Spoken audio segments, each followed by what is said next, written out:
ನಮಸ್ಕಾರ ಪ್ರೀತಿಯ ವೀಕ್ಷಕರೆಲ್ಲರಿಗೂ ಸಂಕಲ್ಪ ಸಿದ್ಧಿ ಕಾರ್ಯಕ್ರಮಕ್ಕೆ ಆತ್ಮೀಯ ಸ್ವಾಗತ ಹೇಳ್ತಾ ಇರೋದು ನಾನು ಅನುಷಾ. ನವೆಂಬರ್ 29ನೇ ತಾರೀಕು ಕುಬೇರ ಸಭೆ ಕಾರ್ಯಕ್ರಮ ನಡೀತಾ ಇದೆ. ಇದರಲ್ಲಿ ನೀವು ಕೂಡ ನೇರವಾಗಿ ಪಾಲ್ಗೊಳ್ಬಹುದು. ನಿಮ್ಮ ಜೀವನದಲ್ಲಿ ಸಕ್ಸಸ್ ಅಭಿವೃದ್ಧಿಯನ್ನು ಕಾಣಬೇಕು ಅಂತಂದರೆ ಖಂಡಿತವಾಗ್ಲೂ ಕುಬೇರ ಸಭೆ ಕಾರ್ಯಕ್ರಮ ತಮಗೆ ಸಹಾಯ ಮಾಡುತ್ತೆ.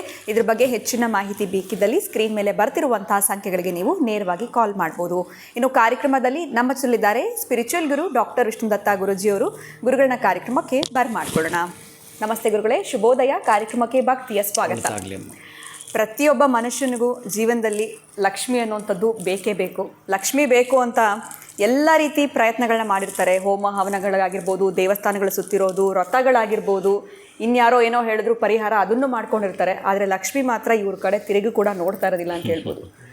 ನಾವು ನಮ್ಮ ಮನೆಯಲ್ಲೇ ಮಾಡ್ಕೊಳ್ಳುವಂಥ ಏನಾದರೂ ಒಂದು ಸಣ್ಣ ಪುಟ್ಟ ಬದಲಾವಣೆಯಿಂದ ಲಕ್ಷ್ಮಿ ನಮ್ಮ ಮನೆಗೆ ನಡ್ಕೊಂಡು ಬರುವಂಥ ಸಾಧ್ಯತೆಗಳೇನಾದರೂ ಇರುತ್ತಾ ಗುರುಗಳೇ? ಆ ರೀತಿ ಏನಾದರೂ ಬದಲಾವಣೆಗಳ ಮಾಡ್ಕೊಳ್ಳೋದಾದರೆ ಮನೆಯಲ್ಲೇ ಏನು ಬದಲಾವಣೆಗಳನ್ನ ಮಾಡ್ಕೊಳ್ಬೇಕು, ಲಕ್ಷ್ಮಿನ ಒಲಿಸ್ಕೊಳ್ಬೇಕು ಅಂತಂದರೆ ಏನು ಮಾಡಬೇಕಾಗತ್ತೆ ತಿಳಿಸ್ಕೊಡಿ. ಓಂ ವಿಶ್ವಸ್ಮೈ ನಮಃ. ಪ್ರೀತಿಯ ಬಂಧುಗಳೇ, ಇದು ಬಹಳ ಮುಖ್ಯವಾದ ಪ್ರಶ್ನೆನೇ. ಯಾಕಂದರೆ ಮೊದಲು ನಾವು ಬದಲಾಗಬೇಕು. ನಿಮ್ಮ ರೋಟಿನ್ ಮಾತ್ರ ರಾತ್ರಿ 11 ಗಂಟೆಗೆ ಮಲಗೋದು ಅಥವಾ 12ಕ್ಕೆ ಮಲಗೋದು, ಬೆಳಗ್ಗೆ 8 ಗಂಟೆಗೆ ಎದ್ದೇಳೋದು, ಯಾವುದೋ ಒಂದು ಹೋಮ ಮಾಡೋದು, ಲಕ್ಷ್ಮಿ ಬರಬೇಕು ಅನ್ನೋದು, ಮತ್ತು ಮನೆಯಲ್ಲಿ ಸಖತ್ ಜಗಳ ಮಾಡೋದು, ಒಬ್ಬರೊಬ್ಬರು ಬೈಕೊಳ್ಳೋದು, ಲಕ್ಷ್ಮಿ ಮಾತ್ರ ಬೇಗ ಬರಬೇಕು ಅಂತೇಳಿ ದೇವ್ರ ಮೇಲೆ ಕಲಶ ಇಡೋದು, ಇದೆಲ್ಲವೂ ಅಪಭ್ರಂಶಕ್ಕೆ ಕೌಂಟ್ ಆಗುವಂಥದ್ದು. ಅದಕ್ಕೆ ನೀವು ಮನೆಯಲ್ಲೇ ಬದಲಾವಣೆ ಮಾಡ್ಕೊಳ್ತೀವಿ ಅಂತಂದರೆ ಪ್ರಮುಖವಾಗಿ 4 ಬದಲಾವಣೆ ಹೇಳ್ತಾನೆ.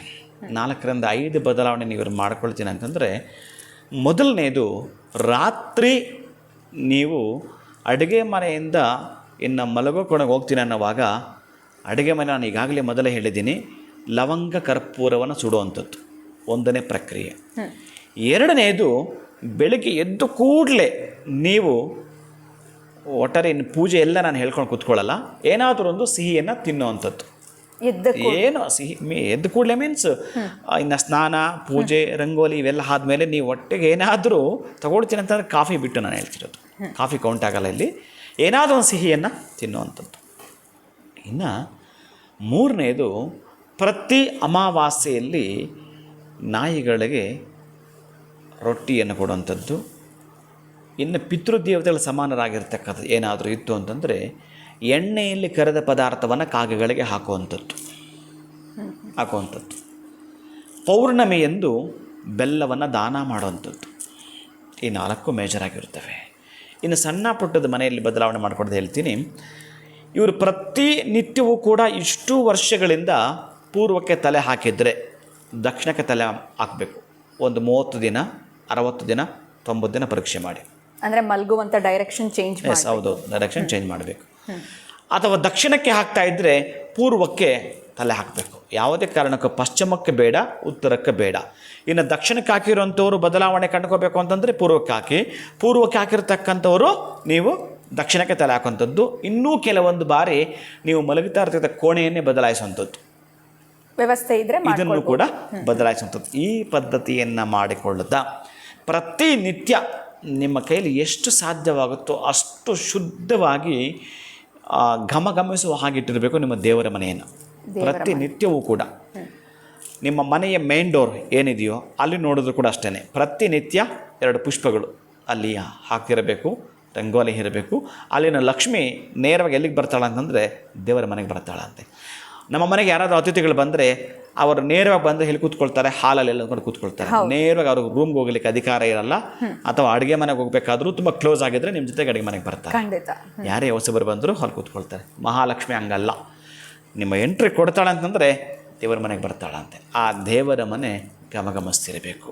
ಯಾವಾಗಲೂ ಕೂಡ ಕಳೆ ಗುಂದಬಾರದು, ಕಳೆಯಿಂದಿರಬೇಕು, ತುಂಬ ಕಳೆಯಾಗಿರಬೇಕು ಆ ಮನೆಯಲ್ಲಿ. ಆಗಿದ್ದಾಗ ಮಾತ್ರ ಮಹಾಲಕ್ಷ್ಮಿ ಸುಪ್ರಸನ್ನಳಾಗ್ತಾಳೆ. ನನಗೆ ಮಂತ್ರ ಗೊತ್ತಿಲ್ಲ ಗುರುಗಳೇ, ಯಂತ್ರವೂ ಗೊತ್ತಿಲ್ಲ ಗುರುಗಳೇ, ತಂತ್ರವೂ ಗೊತ್ತಿಲ್ಲ ಗುರುಗಳೇ.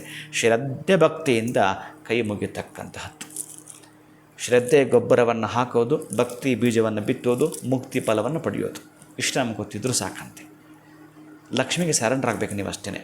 ಶ್ರದ್ಧೆಯಿಂದ ಮೂಕನನ್ನು ಕೂಡ ಆ ಮಹಾಲಕ್ಷ್ಮಿ ಕೈ ಹಿಡಿತಾಳಂತೆ. ಅದೇ ಇದು ಗೊತ್ತಿದೆ ನಿಮಗೆಲ್ಲ. ಮೂಕಂ ಕರೋತಿ ವಾಚಾಲ ಮಂಗಂ ಲಂಗಯತಿ ಗಿರಮಂತಕ್ಕಂಥ ಮಂತ್ರ ಬರುತ್ತೆ. ಕುಂಟ ನಡೆಯಬಲ್ಲ ಅಂದರೆ ಬೆಟ್ಟವನ್ನು ಹತ್ತಬಲ್ಲ. ಆಕೆ ಮನಸ್ಸು ಮಾಡಿದ್ರೆ ಮೂಕ ಮಾತನಾಡಬಲ್ಲ. ಹಾಗಾಗಿ ಇನ್ನು ನೀವು ಮನೆಯಲ್ಲಿ ಮಾಡಿಕೊಳ್ಳತಕ್ಕಂಥ ಸಣ್ಣ ಪಣ್ಣ ಏನಿದೆಯೋ ತೀರಾ ಸಣ್ಣದ್ದು ಆ ಥರದ ಬದಲಾವಣೆಯನ್ನು ಮಾಡಿಕೊಂಡಾಗ ಖಂಡಿತ ಲಕ್ಷ್ಮಿ ಬಂದೇ ಬರುತ್ತಾಳೆ. ಆದರೆ ಮನೆಯಲ್ಲಿ ಜಗಳಕ್ಕೆ ಅವಕಾಶ ಕೊಡಬೇಡಿ. ಆಮೇಲೆ ಕೆಲವರು ನನ್ನ ಹತ್ರ ಬರ್ತಾರೆ, ಶುಕ್ರವಾರ ಮಂಗಳವಾರ ನಮ್ಮಲ್ಲಿ ಜಗಳ ಆಗುತ್ತೆ ಅಂತ. ಅಶುಭ ಗ್ರಹಗಳದ್ದು ಬಲ ಜಾಸ್ತಿ ಇರುತ್ತೆ ಆಗ ಮನೆಯಲ್ಲಿ, ಮೆಜಾರಿಟಿ ಅವ್ರದ್ದೇ ಇರುತ್ತೆ. ಏನಾದರೂ ಮಾಡಿ ಇವರಿಗೆ ಆಗೋ ಕೆಲಸವನ್ನು ಆಗಬಾರದು ಅಂತ ಹೇಳಿ ಅಡ್ಡ ಹಾಕಲಿಕ್ಕೆ ಶುಕ್ರವಾರ ಮಂಗಳವಾರ ಹೆಣ್ಣು ಮಕ್ಕಳಿಂದ ಅಳಿಸೋದು, ನೋಪಡಿಸೋದು, ದುಃಖ ದುಮ್ಮಾನ ಹೆಚ್ಚಿಸಿದಾಗ 8 ತಿಂಗಳು ಫಸ್ಟ್ ಫೋನ್ ಇವ್ರ ಮನೆಗೆ ಬರೋ ಲಾಟ್ರಿ. ಏನು ಮಾಡಬೇಕು ಅವಾಗ ನಾವು? ಇನ್ನೊಂದು ಸಲ ಅಳ್ತಾಳೆ ಅಂತಂದರೆ ಇನ್ನೊಂದು 8 ತಿಂಗಳು. ಎಷ್ಟು ವರ್ಷಗಳಾಗಿದೆಯೋ ಹೀಗೆ ಮುಂದಕ್ಕೆ ಹೋಗ್ತಾನೆ ಇರುತ್ತೆ. ಅದಕ್ಕಾಗಿ ಬಹಳ ಮುಖ್ಯವಾಗಿ ನಿಮ್ಮದು ತಪ್ಪಿದೆಯೋ ನಿಮಗೆ ತಪ್ಪಿಲ್ವೋ ತಾಳ್ಮೆಯಿಂದ ಇರಬೇಕು. ನೀವು ಜಗಳಗಳು ಬೇಡ, ಜಗಳ ಆಗದಂಗೆ ನೋಡ್ಕೊಳ್ಬೇಕಲ್ಲಿ.